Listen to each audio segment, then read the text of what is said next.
날씨가 쌀쌀한데도 예배 자리에 나오신 여러분을 축복합니다. 옆 사람과 인사하십시다. 저녁에 또 만나서 반갑습니다. 잘 오셨습니다. 은혜 많이 받으세요.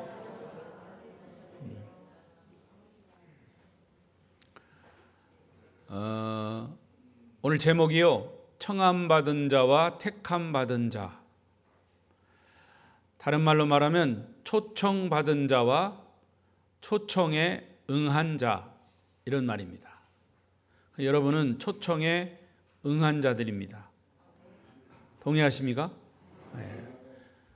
초청을 많은 사람들이 받았지만 그 초청에 응답하지 않은 사람도 있고 응답한 사람도 있습니다. 오늘도 비대면 영상으로 예배하시는 분들도 있으면 주님의 은혜가 함께 하시기를 바랍니다. 자, 우리 이 제목을 다시 한번 읽어보십시다. 시작. 청함받은 자와 택함받은 자. 자, 1절부터 3절까지 다시 보겠습니다. 시작. 천국은 마치 자기 아들을 위하여 혼인잔치를 베푼 어떤 임금과 같으니 그 종들을 보내어 그 청한 사람들을 혼인잔치에 오라 하였더니 오기를 싫어하거늘 다시 다른 종들을 보내며 이르되 청한 사람들에게 이르기를 내가 오찬을 준비하되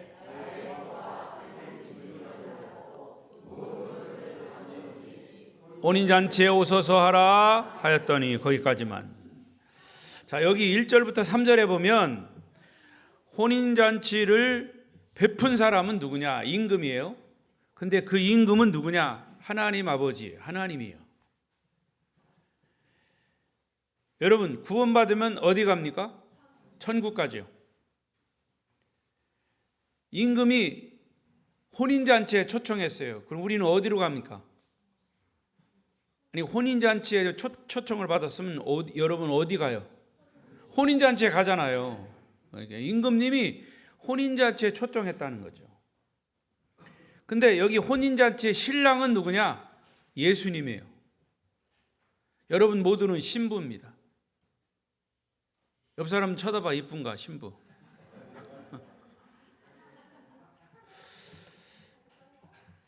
그러니까 예수님 당시에는 이 혼인잔치, 그러니까 예수님이 이 혼인잔치의 비유를 말씀하신 건데 이 속에 의미가 있다는 거죠. 특히 예수님 당시에는 혼인잔치에 초청할 때 먼저 초대할 사람들에게 언제 결혼식이 있으니까 오십시오라고, 요즘은 뭐 카톡으로 싹 보내고 초청장 요즘 잘 안 보내요. 그러나 그때는 그런 게 없으니까 사람들을, 종들을 보내서 일일이 초대할 사람들에게 찾아가서 몇 날 며칠에 우리 집에 주인집 아들 혼인식이 있으니까 오십시오. 주인님이 초대했습니다. 이렇게 구두로 가서 알려준단 말이죠. 그리고 이제 혼인식 당일 날도 다시 한번 종을 보냅니다. 그래서 초청한 사람들을 오게 하는 전통이 그 당시에 혼인잔치의 전통이에요. 그래서 오늘 본문에 나오는 임금님도 잔칫날이 되자 이미 구두로 초대했던 사람들에게 종들을 보내서 오늘 결혼식 있으니까 오십시오 라고 또 한 번 초청을 한 겁니다. 천국은 기쁨과 축복의 축제인 혼인잔치와 같다 그랬어요. 그러니까 여기 혼인잔치는 바로 천국을 말하는 거예요. 혼인잔치집. 그리고 혼인잔치에 이미 초대받은 사람들은 누구냐? 선택된 이스라엘 백성들을, 이스라엘 나라를, 백성들을 얘기하는 거예요. 근데 그 사람들이 초청에 응하지 않으니까 나중에 뒤에 보면, 그러면 너 저 바깥 시장에 가서 사람들을 그냥 무작위로 초청해라. 그런데 그 사람들이 초청을 받고 혼인잔치집에 손님들이 가득했다 그랬어요. 그럼 저기 무작위로 초청된 사람 누구냐? 저와 여러분 이방인들이에요. 대충 그림이 그려지죠? 자, 구체적으로 하나님은 아브라함 때부터 이스라엘 백성들을 선택하셔서 하나님의 뜻인 메시아를 탄생시키고자 이스라엘을 선민으로 삼으셨어요. 그리고 예수님 당시 혼인잔치에 초청하는 것은 메시아인 예수님 당시 혼인잔치에 초청하는 그 예수님을 기다리는, 신랑을 기다리는 것과 같은 의미다 그 말입니다. 또한 사람들을 초청하기 위해서 종들을 보냈다. 그 종들이 누구냐? 구약의 선지자들이에요. 구약의 선지자들이 많잖아요. 뭐 아브라함 때부터 쭉 얘기해서 나중에는 이제 이사야, 또 예레미야, 에스겔, 뭐 많은 선지자들, 구약 성경을 기록한 선지자들, 이런 사람들은 구약 성경을 기록하면서 메시아에 대한 이야기를 미리 알려줬다는 거죠. 그래서 제가 누누이 얘기하잖아요. 구약 성경은 신약의 예수님을 향하고 있어요. 구약 성경을 읽으면서 예수님을 깨닫지 못하면 구약 성경 잘못 읽는 거예요. 그러니까 여러분 구약 성경을 보면서 예를 들어서 구약의 창세기 50장에 나오는 요셉의 이야기 잘 아시죠? 그러니까 요셉의 개인적인 이야기지만 그 요셉이라고 하는 인물을 통해서 앞으로 예수님이 탄생될 것이다라고 하는 것을 알려준 예수님의 그림자 요셉의 생애, 뭐 이런 이야기들이 많이 있어요. 그 이야기를, 구약의 이야기를 보면서 아, 예수님에 대한 탄생을 말씀하고 있구나, 이런 것을 딱 눈치채야 돼. 구약을 읽으면서 그런 눈치를 채지 못하면 눈치채도록 목사가 알려주잖아요. 알려주는데도 그거 안 믿는 사람이 있어. 마음대로 하세요. 근데 예수님도 예화를 통해서도 그런 이야기를 많이 하셨어요. 오늘 예가 그거예요. 그리고 또 다른 종들이 그 첫 번째 종들을 보냈는데도 초청을 응하지 않았어요. 근데 또 다른 종을 보냅니다. 결혼식 날 보냈죠. 그 또 다른 종은 누구냐? 예수님의 공생의 사역 직전에 광야에서 예수님을 미리 얘기했던 사람이 누구예요? 세례 요한이죠. 세례 요한. 그런 사람을 또 다른 종이라고 말할 수 있어요. 세례 요한도 예수님을 미리 준비시킨 그런 사람이잖아요. 자, 4절을 읽었죠? 4절 읽었죠? 다시 다른 종들을 보내서 청한 사람들에게 이르기를 내가 오찬을 준비하되 나의 소와 살찐 짐승을 잡고 모든 것을 갖췄으니까 혼인잔치에 오십시오. 여러분, 임금님은 혼인잔치를 간단하게 그냥 간단한 식사로 준비한 게 아니에요. 완벽하게 준비된 천국입니다. 하나님의 나라. 여러분, 천국은 하나님이 준비하신 완벽한 곳임을 믿으시기 바랍니다. 요한복음 14장 3절에도 이런 말씀이 있어요. 시작. 가서 너희 위하여 거처를 예비하러 가면 내가 다시 와서 너희를 내게로 영접하여 나 있는 곳에 너희도 있게 하리라. 예수님 말씀이에요. 내가 가서, 어디로 가서? 하늘나라에 가서라는 말 속에는 십자가에 죽으시고 부활하시고 승천하셨어요. 그러니까 승천하시기 전에, 십자가를 지시기 전에 제자들에게 이야기를 하신 거예요. 내가 이제 갈 거다. 천국에 갈 건다. 그 간다라고 하는 말의 의미의 시간적인 그 시기는 언제냐? 예수님 십자가에 죽으시고 부활하시고 승천하신 그때를 말하는 거예요. 가서 너희를 위하여 거처를 예비하면, 천국을 예비하면 다시 와서 너희를 내게로 영접하여 나 있는 곳에 너희도 있게 하리라. 거처. 근데 재밌는 것은요, 요한복음 14장 3절 영어 성경에 보면 여기 거처라고 하는 곳, 내가 거처를, 네가 있을 곳을 거처를 예비하면, 근데 그 거처가 어디냐? The mansion, 영어로 mansion. 좋은 아파트를 무슨 아파트라고 그래요? 맨션 아파트라고 그러잖아요. 맨션 아파트는요, 우리가 상상할 수 없는 엄청난, 돈도 뭐 수십억씩 가는 서울에, 저도 거기는 안 가봤어요. 그냥 말만 들었지. 여러분도 들었을 거예요. 가본 사람이 있어요? 한번 나와보세요. 여기서 간증 좀 해보세요. 맨션 아파트 으리으리합니다. 돈 많은 사람들이 거기. 그러니까 그 맨션이라고 하는 표현이 바로 그러네요. 근데 이 세상에 가장 돈 많이 들여서 으리으리하게 지은 집, 그거보다도 더 좋은 더 맨션, 그것이 천국임을 믿습니다. 그러니까 여러분, 우리가 아무리 좋은 그 집을 경험했어도 내가 본 것 이상으로 내가 말할 수는 없어. 그냥 텔레비에서 영상으로 보고 듣고 하는 그 정도지. 제가 언젠가도 말씀드렸는지 몰라도 우리 성결교단에 유명한 부흥 강사 목사님이 있어요. 돌아가셨는데 그분이 부흥 집회를 하면 월요일부터 토요일까지 천국이 여기 있습니다 라고 하는 주제예요. 똑같이. 그러면 그 목사님 집회에는 막 엄청나게 사람들이 많이 와요. 왜? 천국이 여기 있다니까 천국 구경하러 가자. 목사님이 이제 천국에 대한 설교를 하는 거예요. 첫날 사람들이 모였는데 천국이 여기 있습니다 그러니까 목사님이 천국이 여기 있다니까 어떻게 생겼나 하고 목사님의 설교를 막 귀 쫑긋하고 듣는 거예요. 막 뭐 입담도 좋고 그러니까 막 설교를 하고, 여러분 천국이 있습니다. 근데 내가 다음 시간에 얘기할 겁니다. 그렇게 그래서 사람들이 이제 거기에 홀딱 넘어가요. 그리고 다음 시간에 막 사람들이 미어 터져.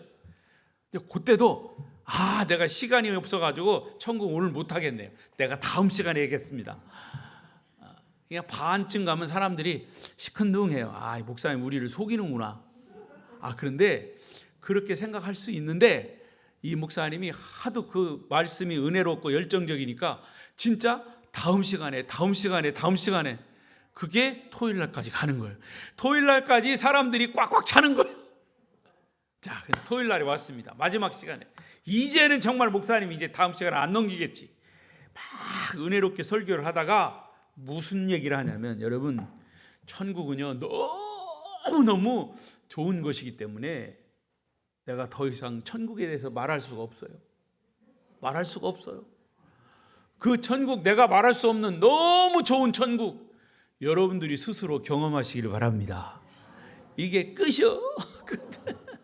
그런데요, 제가 이렇게 얘기해서 그렇지 실제로 그런 메시지에 은혜를 받는 거예요.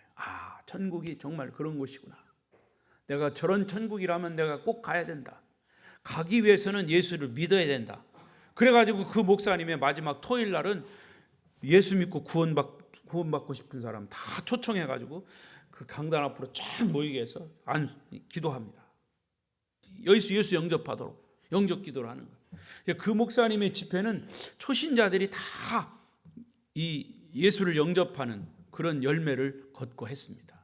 그런 이야기로 유명하신 분이에요. 그러니까 여러분 거짓말이 아니에요. 그러니까 사실은 우리는요, 여러분 꽃이 있으면, 여기 꽃 없는데 꽃이 있으면 가장 아름다운 꽃, 여러분들이 가장 아름답다고 생각하는 건 사람마다 틀리겠지만 무슨 꽃을 얘기합니까? 장미꽃을 얘기하죠. 장미꽃 얼마나 화려하고 아름답습니까? 그러니까 내가 아름다운 꽃을, 내 수준에서 가장 아름다운 것은 이 세상에서 장미꽃밖에 본 게 없어. 그런데 그렇게밖에 얘기할 수 없는 거예요. 내가 경험한 것밖에 얘기할 수 없는 거예요. 여러분 다이아몬드 보셨죠? 다이아몬드는 뭐 다 보통 보셨을 거예요. 그러나 천국은 다이아몬드 그 이상의 우리가 보지 못한 그런 엄청난 보물로 가득한 곳이 천국이라고 그랬어요. 그래서 요한계시록에 보면 보도 듣도 못한 그런 보석들이 거기 다 나와요. 할렐루야. 예. 주님은 천국을 완벽하게 준비해 놓으시고 우리를 그곳으로 초청합니다. 이제 잔치에 초청된 사람들은 참석하기만 하면 되는 거예요. 그런데 어찌된 일인지 사람들은 임금님이 보낸 종들을 보지도 않고 듣지도 않고 무조건 거절합니다. 그들이 거절한 이유가 뭐냐? 5절 6절에 나와요. 5절 6절 시작. 그들이 돌아보지도 않고 한 사람은 자기 밭으로, 한 사람은 자기 사업하러 가고 그 남은 자들은 종들을 잡아 모욕하고 죽였다 그랬어요. 이것은 천국에 초대받은 사람들의 상태예요. 자, 구체적으로 살펴보면 첫째는 그들은 예수님, 임금님의 초청을 귀하게 여기지 않았습니다. 여러분, 하나님 인정하지 않고 예수 안 믿는 사람들은요, 하나님 존재 자체를 우습게 알아요. 하나님이 어디 있어? 예수 그리스도 복음, 그걸 복음으로 여기지 않습니다. 왜? 귀하지 않으니까.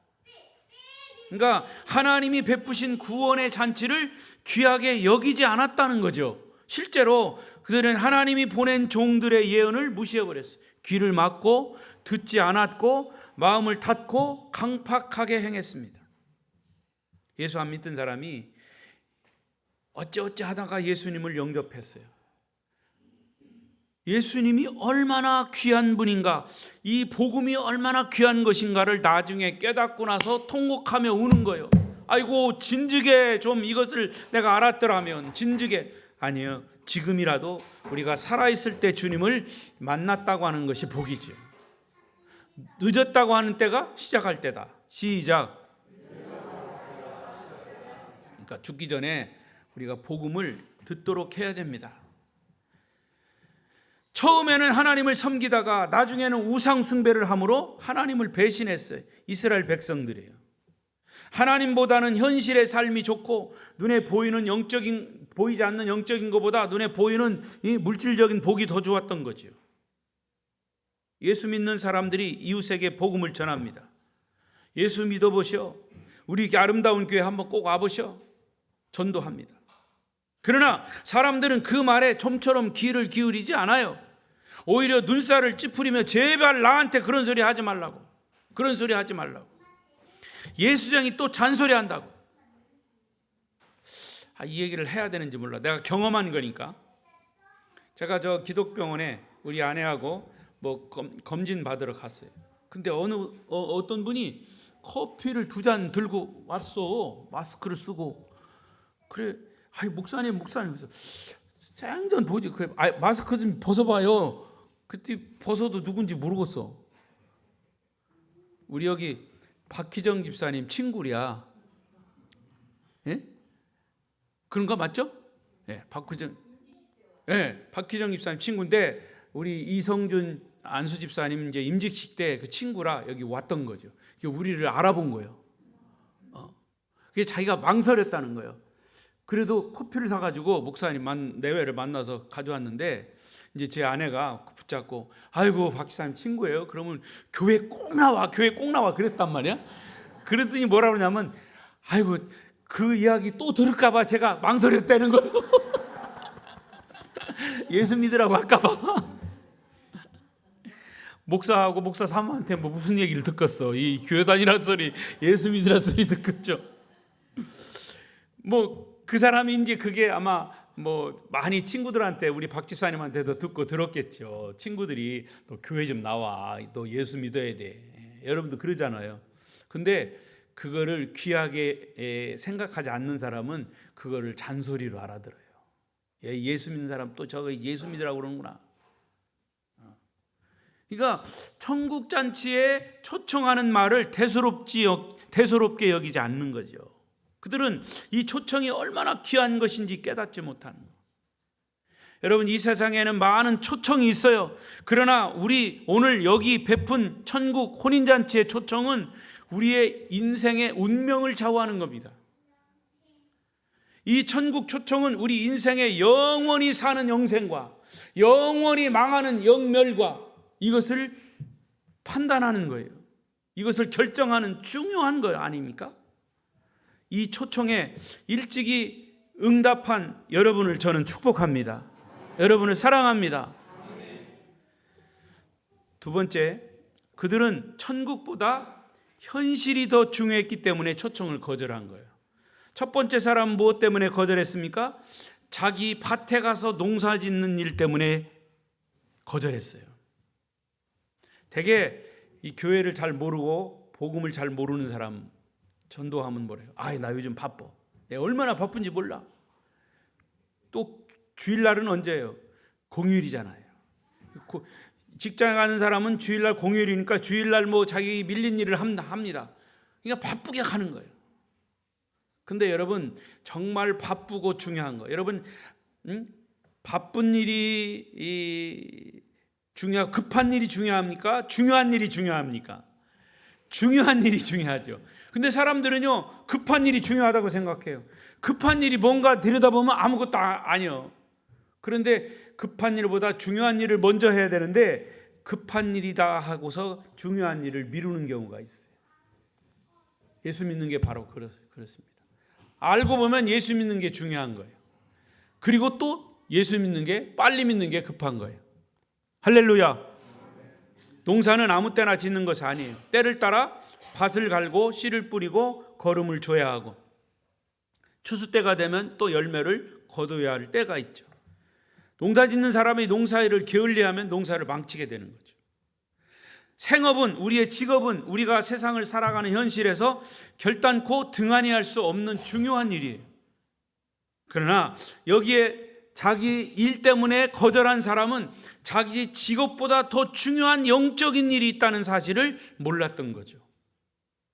이 사람의 눈에는 현실이 인생의 전부라고 생각한 겁니다. 그러니까 거절하는 거예요. 자, 두 번째 사람은 뭐 때문에 거절했어요? 사업차 여행을 떠났다 그랬어요. 아마도 사업 계약차 중요한 사람을 만나기 위해서 갔을 겁니다. 요즘은 사업을 위해서 외국 바이어도 만나고 국내에 관계되는 사람을 만나서 대접을 하기도 하고, 대접을 하고 술 대접도 하고 골프 대접도 하고, 더욱이 주일날도 이 사람 저 사람 높은 사람 만나가지고 바쁘게 다니는 사업가들도 있어요. 교회 가서 예배드려야 하는 것도 알고 하나님을 잘 섬겨야 하는 것도 잘 알지만 지금 당장 눈앞에 사업의 이윤이 돌아오는 흥정과 계약이 결정적으로 중요하기 때문에 그 일을 먼저 하는 겁니다. 충분히 이유가 돼요. 그것을 나무랄 사람은 아무도 없어요.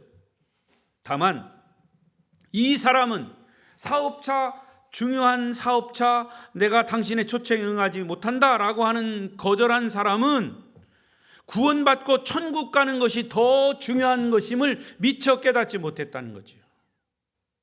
더 나아가서 그 사업의 흥정과 계약도 하나님 손에 있다는 사실을 몰랐던 거죠. 할렐루야. 잠언 16장 3절 6절 보십시다. 시작. 너의 행사를 여호와께 맡기라. 그리하면 내가 경영하는 것이 이루어지리라.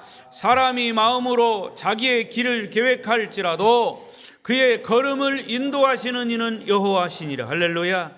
그 사람은 하나님이 우리의 인생의 주인인 것을 몰랐던 거죠. 깨닫게 되시기를 바랍니다. 세상의 일보다 더 중요한 것은 영적인 일이고 영적인 세계예요. 영적인 것이 우선입니다. 그래서 성경은 우리에게 이렇게 말합니다.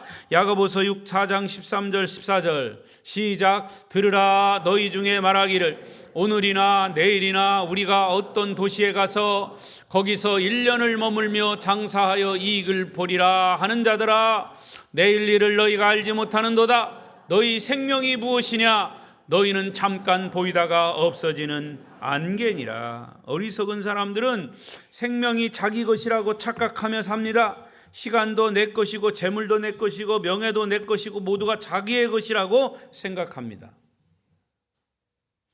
여러분, 우리의 모든 것은 하나님의 소유임을 믿으시기 바랍니다. 하나님이 주관하셔야 돼요. 세 번째 사람은 왜 거절했습니까? 다른 곳도 가지 않고 바쁜 일도 없는데 오히려 초청하러 온 종들을 어떻게 했다고 그랬어요? 능욕하고 때려 죽였어요. 엄청난 일이에요. 결혼식에 못 가면 안 가겠다고 하면 되지 왜 종들을 죽일 것까지는 없잖아요. 그런데 이것은 천국을 비유한 혼인잔치이기 때문에 영적으로 일어날 사건에 대해서 설명하는 거예요. 여러분, 사람이 언제 죽음을 실감할까요? 대부분 심한 병에 걸리면 죽음을 실감합니다. 죽음이 자기에게 가까이 왔다고 생각해요.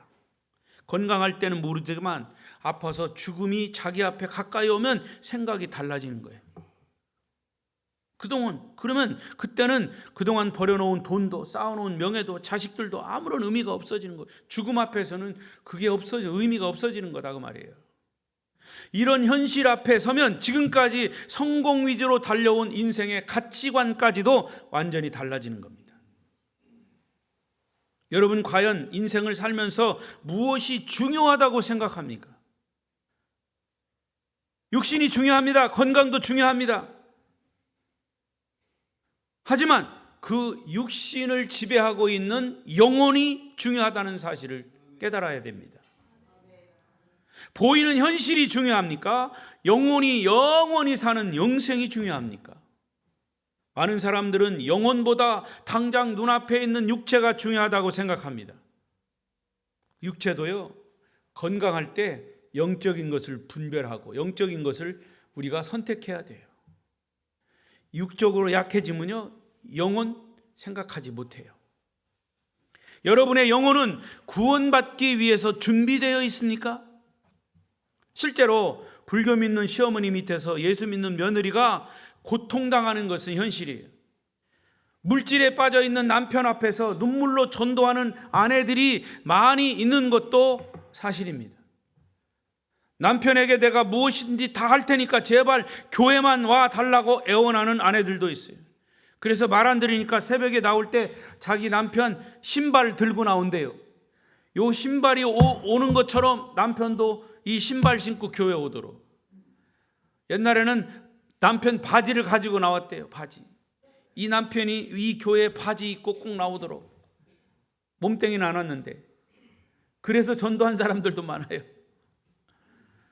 그런데 아무리 하소연을 해도 남편은 바위같이 움직이지 않고 핍박까지 합니다. 예수 믿으려면 나하고 이혼해버리자. 여러분, 그래도 이혼하자는 얘기 안 하고 교회 보내주는 남편 반쪽은 신자요. 반신자. 그 이름을, 우리 반권사님도 있지만 이름을 바꿔야 남편한테 반신자라고. 그래서 그 반신자가 온신자 되도록. 어떤 나라는요, 예수 믿으면 감옥 갑니다. 예수를 전하다가 죽는 수도 있어요. 이런 것들을 볼 때 종들을 능욕하고 죽였다는 것은 얼마든지 가능하다는 거예요. 여러분, 사실 이 혼인잔치는 임금님이나 신랑을 위한 잔치가 아니라 이 잔치를 벌여놓고 초대받은 사람들을 위한 잔치예요. 그렇지 않아요? 잔치를 열어놨는데 사람 하나도 없어 봐요. 잔치 망치는 거죠. 하나님이 저와 여러분을 위해서 이런 천국 축제를 준비한 것임을 믿으시기 바랍니다. 이 축제를 위해서 임금은 어떤 희생이라도 치르겠다 그 말이에요. 사망, 권세, 죄와 사탄과 싸워 승리하고 천국을 건설하여, 그것이 예수님의 십자가와 죽음의 부활. 그러나 유감스럽게도 이 영적인 사실을 깨닫지 못하고 거절할 뿐만 아니라 예수를 죽이고 능욕한 거예요. 그래서 이러한 사실을 알아차린 임금님이 화가 났어요. 분노해가지고 두 가지 태도를 취했습니다. 임금님이 취한 태도가 7절, 8절 시작. 임금이 노하여 군대를 보내어 그 살인한 자들을 진멸하고 그 동네를 불사르고 이에 종들에게 이르되 혼인잔치는 준비되었으나 청한 사람들은 합당하지 아니하니. 실제로 역사적으로 이 메시아를 거부하고 능욕하고 십자가에 못 박은 이스라엘 백성들, 이미 선택된 백성들이 예수를 거절했잖아요. 그러니까 하나님이 화가 나가지고 주후 70년에 로마 군대를 동원해가지고 돌 하나 돌 위에 남지 않고 이스라엘을 다 멸망시켰어요. 하나님의 은혜에 대한 거부는 심판으로 나타나는 겁니다. 여러분이 지금은 은혜의 시대예요. 언제라도 우리가 예수를 믿을 수 있어요. 그런데 이 은혜의 시대는 끝까지 가는 게 아니에요. 끝이 분명히 있습니다. 영원토록 가는 게 아니에요. 끝이 있다는 거예요. 천국잔치가 열려 있지만 천국잔치도 문이 열려 있을 때가 있고 이제 닫힐 때가 있어요. 사도행전 16장 31절 주 예수를 믿으라 그리하면 너와 내 집이 구원을 받으리라. 천국 초청에 지체하지 말고 응답해야 합니다. 돈 버는 일 때문에, 사업 때문에, 직장 때문에, 시집가고 장가가는 일을 핑계 삼아서 더 중요한 영적인 일을 미루지 말아야 합니다. 하나님 나라의 초청에 우선으로 응답해야 할 줄로 믿습니다. 이 초청은 우리의 영혼을 영원히 결정하는 아주 중요한 결정입니다. 임금이 취한 두 번째 또 한 가지 태도가 뭐냐? 이것은 이방인인 우리를 구원하는 태도예요. 내 거리로 나가서 자격 없는 사람들을 초청해 와라. 9절 10절 시작. 내 거리 길에 가서 사람을 만나는 대로 혼인잔치에 청하여 오라 한대. 종들이 길에 나가 악한 자나 선한 자나 만나는 대로 모두 데려오니 혼인잔치에 손님들이 가득한지라. 할렐루야. 내 거리에는 평범한 사람들, 그냥 여러 사람들이 있어요. 잡배들도 있고 악한 사람이 있고 선한 사람이 있고 건강한 사람이 있고 병든 사람이 있고, 이런 사람들, 종들이 거기에 나가서 사람들을 만나는 대로 혼인잔치에 초청을 했어요. 데려왔어요. 여러분, 이 말씀 속에는 구원의 원리가 있어요. 구원은 선택받은 이스라엘 백성들만 받는 게 아니라 버림받았다고 여겼던 이방인에게도 구원이 임한다고 하는 사실이. 할렐루야. 그러니까 구원은 누구에게든지 다 열려있는 문이에요.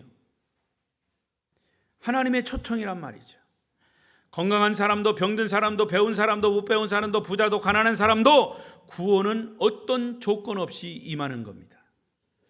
구원은 자기들만의 것이라고 교만했던 바리새인들, 서기관들, 백성들의 장로들은 오히려 구원받지 못했어요. 구원받을 수 없는 저주받은 인생이라고 여겨졌던 문둥병자, 탕자, 세리, 장녀, 그리고 구원이 전혀 임할 수 없다고 여겨 개처럼 취급받았던 이방인들에게 구원이 선포된 거예요. 그 말씀을 하고 있는 거예요. 예수 그리스도를 구세주로 영접하는 모든 사람에게 구원이 임하는 줄로 믿습니다. 또 구원의 원리 두 번째, 구원은 의롭고 선한 사람뿐 아니라 악하고 죄 많은 사람들도 구원이 임하는 것이에요.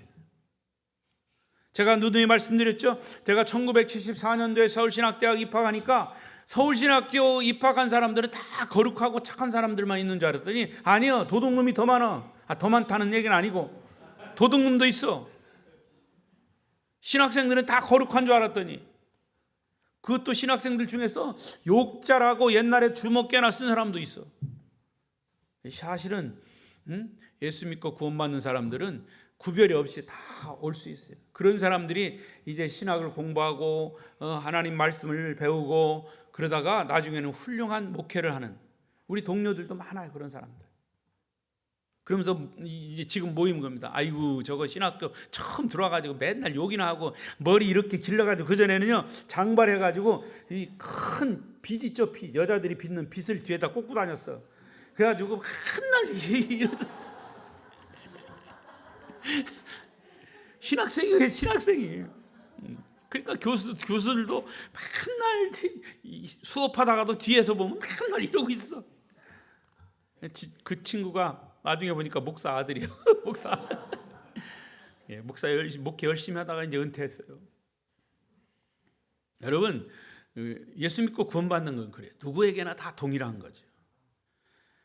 그래서 건강한 사람에게는 의사가 필요 없고 병든 자에게 의사가 필요 없듯이, 건강한 사람에게는 의사가 필요 없고 병든 사람에게는 의사가 필요하듯이 자기가 의롭고 거룩하다고 생각하는 사람에게는 구원이 필요 없는 거죠. 자기가 의롭다는 사람은 교회 안 나가는 거죠. 예수 필요 없다는 거죠. 그래서 사도 바울도 나는 죄 중에 태어났다. 나는 행하는 것마다 죄밖에 없었다. 나는 죄로 말미암아 고민하는 사람이다. 오라, 이 곤고한 사람이로다. 나는 이 사망의 몸에서 누가 나를 건져내랴. 사도 바울의 그런 통곡이었어요. 심각하게 죄 때문에 고민하는 사람에게 구원은 절대적으로 필요한 거예요. 의사는 환자가 필요한 거죠. 환자에게는 의사가 필요한 거고요. 성경에 나오는 구원받은 수많은 사람들, 가늠하다 붙잡힌 여인에게 주님은 너를 정죄하던 사람들이 어디 있느냐 물으신 후에 이렇게 말했어요. 나도 너를 정죄하지 아니하노라. 이 말은 내 죄를 용서한다. 내 과거를 내가 묻지 않겠다. 사실은 이 여인이 회개하고 착하게 된 후에 구원받은 것이 아니에요. 그가 간음해서 붙잡혀 있을 때 예수를 만났고 예수를 영접한 순간 그의 죄는 용서받고 씻겨진 줄로 믿습니다. 그 다음에 예수님은 이제는 가서 다시는 죄를 범하지 말라 이렇게 권면했던 거죠. 그때부터 이제 그 여인이 변화됐어요. 이제부터 변화된 삶을 살라 했던 말이죠. 과거처럼 살지 말고 새로운 피조물로 살아라. 이제는 하나님 자녀답게 살아라. 이게 바로 예수 믿는 사람의 삶의 모습인 거예요. 죄인인 나를 용서하시는 것, 죄인인 나를 용서하시기 때문에 내가 지은 모든 죄도 용서받은 겁니다. 하나님의 관심은 죄인인 우리에게 있는 거예요. 그 죄인이 용서받고 죄를 회개하고 구원받은, 그래서 변화된 삶을 사는 것, 하나님은 그 사람을 원하시는 거지. 목회자도요, 목회 열심히 하다가 보면 어떤 사람에게 더 관심이 가냐, 처음에는 신앙이 시원찮았다가 신앙생활이 점점 이렇게 좋아지고 정말 주님을 만나고 주님을 고백하고, 그런 사람들을, 이렇게 변화된 사람들을 보면서 목회자는 보람을 느끼는 거예요. 얼마나 감사, 하나님이 부족한 이 나를 통해서 이렇게 복음을 전하게 하고 복음을 들은 사람들이 그것을 깨닫고 변화된 삶을 살아가는 것을 볼 때 얼마나 감사한, 목회자가 볼 때도 감사한데 하나님 보실 때 얼마나 기뻐하실까. 허물과 죄로 죽었던 우리 자신들, 이미 지옥 자식이었던 우리를 하나님이 먼저 우리를 찾아오셔서 사랑하셔서 예수를 만나게 하시고 구원에 임하게 하신 겁니다. 여러분, 그렇다고 구원이 지금 이 땅에서 완성된 것은 아닙니다. 한 가지 더 남아 있어요. 거기 마지막에 예수 그리스도의 의의 옷을 입어야 한다. 자, 마지막에 혼인잔치에 참여했어요. 길거리 나가 사람들 다 데리고 왔어요. 거기에는 막 냄새나는 사람들, 별 사람들 다 있어요.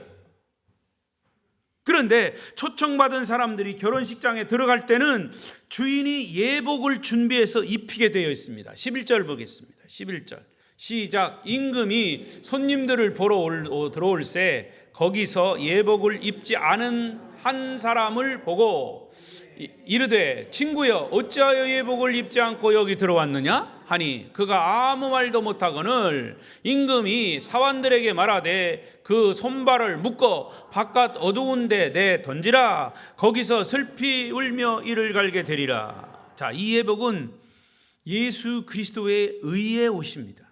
예수 그리스도의 보혈의 옷입니다. 무슨 말이냐? 죄인은 그가 착한 사람이든 선한 사람이든 예수님을 영접하고, 예수님을 영접하면 내가 죄인인 것을 먼저 깨닫게 되고, 그래서 그 죄를 고백하게 돼요. 주여 나는 죄인이로소이다.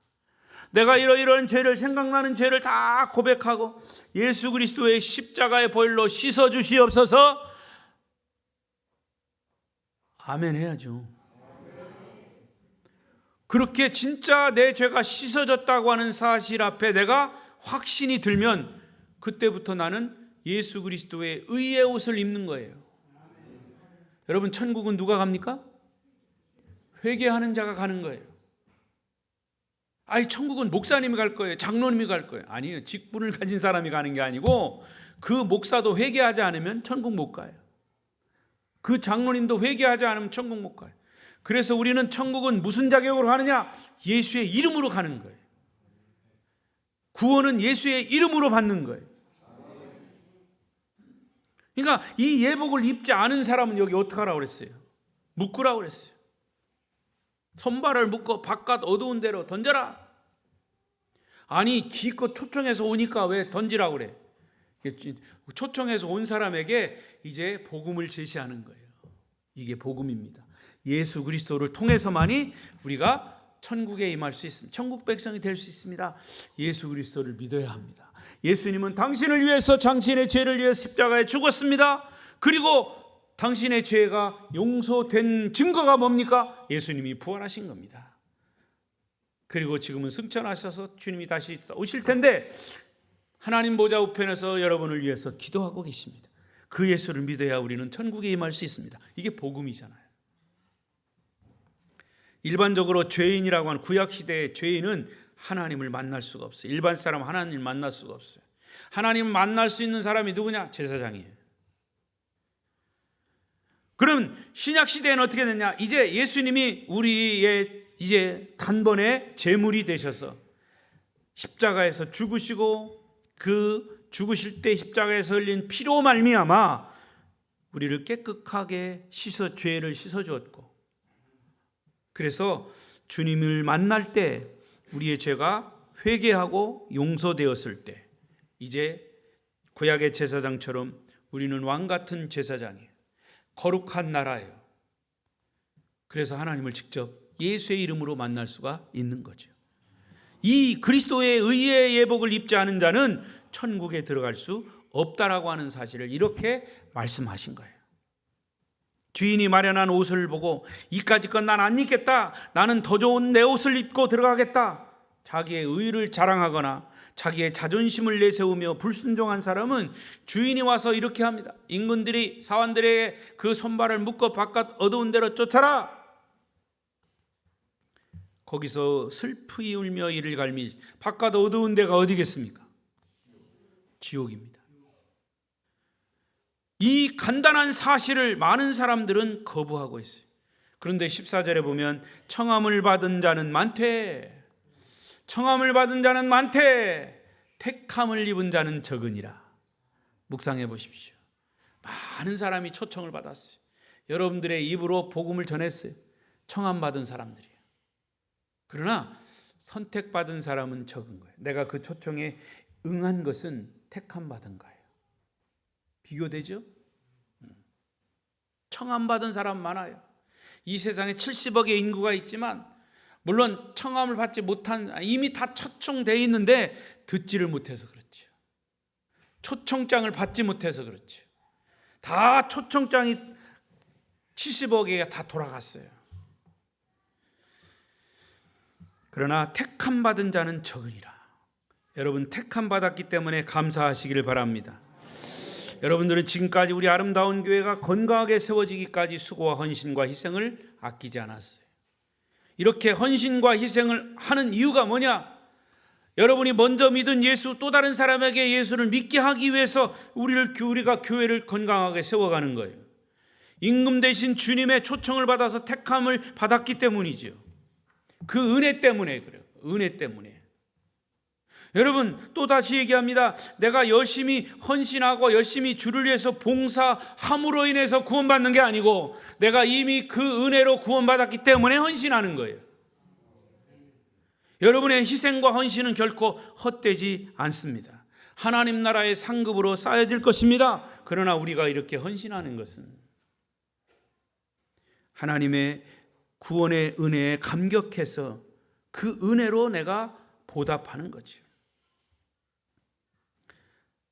이제 마무리를 짓겠습니다. 제가 오전에도 얘기했지만 베트남 제가 신학교 교장으로서 이제 하면 9월 달까지 하면 저희 이제 임기도 얼마 남지 않았고 임기도 끝나고 제 목회 임기도 이제 끝나는 입장에서 제가 거기 갈 때마다 너무 어떤 생각이 드냐면 우리가 다른 선교사들을 통해서 복음이 들어왔어요. 그 우리 한국교회 초대 선교사들은 많은 희생이 치러졌고 와서 얼마 안 있다 그냥 이 대원군, 여러분 대원군 무슨 정책입니까? 쇄국 정책, 외국인들을 못 들어오게 하는 쇄국 정책을 대원군이 세울 때 그때 천주교 사제들, 신부들, 천주교 선교사들이 많이 들어왔어요. 저기 이 마포 있죠. 마포에 가면 절두산 공원이 있어요. 그 절두산 공원이 뭐냐면 천주교 선교사들이 목 잘려 죽은 그런 사람들만 모여 있는 그 공원이에요. 그게 절두산 공원이에요. 그때 많은 선교사들이 들어왔어요. 이미 천주교, 그리고 그 이후에 이제 개신교 선교사들이 들어왔죠. 개신도 선교사들도 들어와 가지고 많은 사람들이 희생됐어요. 근데 그 희생이 바로 우리가 복음을 듣게 된 가장 기초적인 원인이죠. 베트남에 가서도 처음에 25년 전에도 보면 정말 많은 가난하고 많은 사람들이, 더군다나 거기는 공산주의, 모든 이 예수를 전하지 못하게 하는, 그럼에도 불구하고 가서 선교사들이 가서 희생하고 거기 이 풍토병에 걸려가지고 막 고생하고 죽은 사람도 있고, 지금도 그래요. 근데 여러분, 우리의 이런 희생, 지금은 그래도 더 많이 나아진 것이 그런데 지금 그럼에도 불구하고 그들에게 그렇게 가서 복음을 전할 때 한 사람이 바로 서고 한 사람이 복음을 받아들인 이후에 그 사람을 통해서 많은 베트남 사람들이 구원을 받는다라고 하는 생각하면 정말 안 할 수가 없는 거예요. 예를 들어서 제가 여기 이제 아름다운 교회에 담임 목사로 거기 가고 우리 성결 교단을 대표해서 신학교 거기 교장으로 가는 것은 여러분을 대신해서 가는 거예요. 베트남에 간다고 그러니까 뭐 선교하러 간다니까 놀러 가는 줄 알아요. 아니에요. 앞으로 여러분이 그런 마음을 좀 가지시길 바랍니다. 우리가 그 교회에서 우리 교회에 분량껏 복음을 전한다라고 하는 것은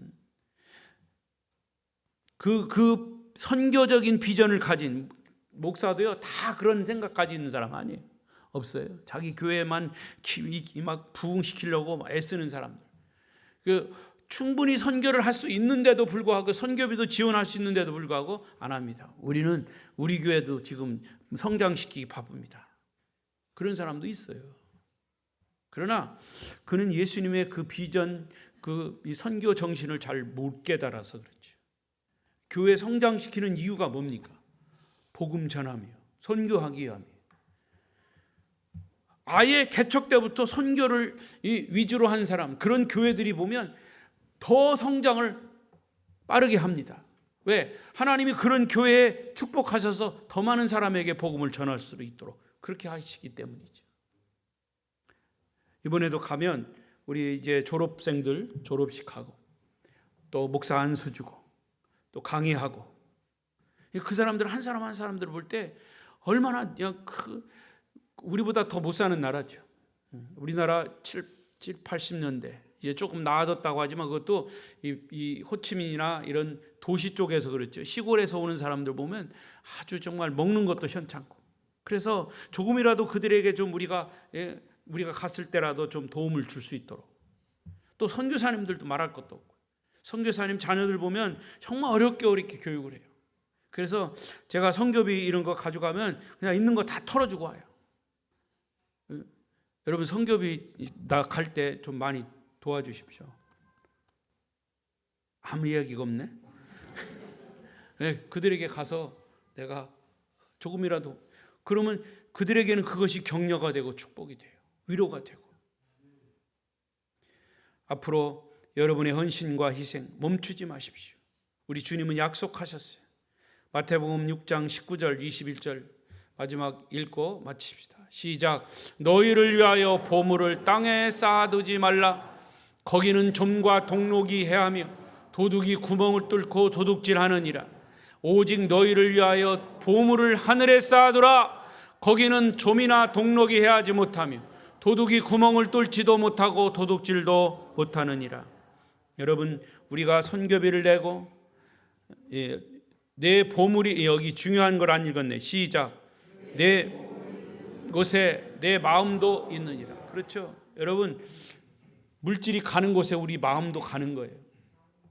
여러분이 선교비 주시면 그거 가지고 내가 여러분의 마음을 가지고 그들에게 선교사를 도와주고 신학생들 도와주고 하면 우리의 마음이 그리 가는 거예요. 마음이 가면 기도도 가는 거예요. 그럼 그들이 한 사람이라도 바로 서면 그것이 불씨가 돼서 복음이 베트남 사람들에게 전해지는 거죠. 우리나라 사람들이 복음을 받았듯이. 그런 은혜가 우리 아름다운 교회 성도들에게 있기를 바랍니다. 이 말씀이 바로 여러분에게 축복의 말씀이 되어서 정말로 우리를 비롯한 우리 후손들에게도 복음을 전하는 비전을 가지고 전할 때 하나님이 바로 그 가정, 그 교회를 축복하실 줄로 믿습니다. 기도하겠습니다. 통성으로 기도하겠습니다. 하나님, 복음 증거의 사명을 다하게 하옵소서. 우리는 초청받고